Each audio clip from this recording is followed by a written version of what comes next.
நண்பர்களே, வாழ்க வளமுடன்.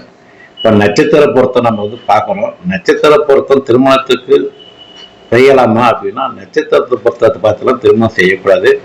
ஏன்னா அது ஒரு 5% கூட வேலை செய்யாது. ஏன் அப்படின்னா, ஃபர்ஸ்ட் ஒருத்தர் தனுசு ராசியில மூல நட்சத்திரத்துல பிறக்கிறாங்க அப்படின்னா, ஃபர்ஸ்ட் அவங்க கேது தசை நடக்கும். அதுக்கப்புறம் பார்த்தீங்கன்னா பூரணம் நட்சத்திரத்து மேல போகும்போது சுக்கர தசை நடக்கும். அதுக்கப்புறம் உத்திராடத்து மேல போகும்போது சூரிய தசை நடக்கும். அதுக்கப்புறம் ஒரு பாதம் முடிஞ்சுக்கிறோம். அதுக்கப்புறம் பார்த்தீங்கன்னா மகரத்துக்கு போயில 2, 3, 4 பாதம். சந்திரன் எந்த நட்சத்திரத்துல போதோ அதோட தசை முதல் நடக்கும். அதனால அந்த தசை நடந்துட்டு சந்திரன் உடலுக்கும் மனதுக்கும் காரகன் அப்படின்னா, உடலும் மனமும் பார்த்தீங்கன்னா தசா புத்திக்கு ஏற்ற மாதிரி மாறிக்கிட்டே இருக்கும்.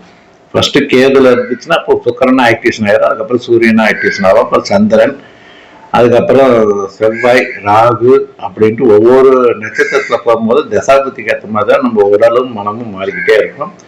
அதுக்கேற்ற மாதிரி தான் நம்ம வாழ்க்கை இருக்கும். அதனால சந்திரன் நட்சத்திரத்தை மட்டும் ஒரே ஒரு நட்சத்திரத்தை மட்டும் வச்சு திருமணத்தெல்லாம் பண்ணக்கூடாது.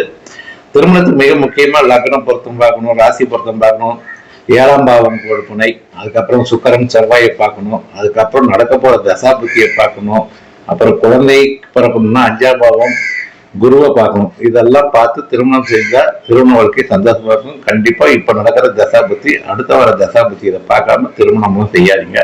வெறும் நட்சத்திர பொருத்தம் மட்டும் பார்த்து திருமணம் செய்யறது மிக மிக தவறு.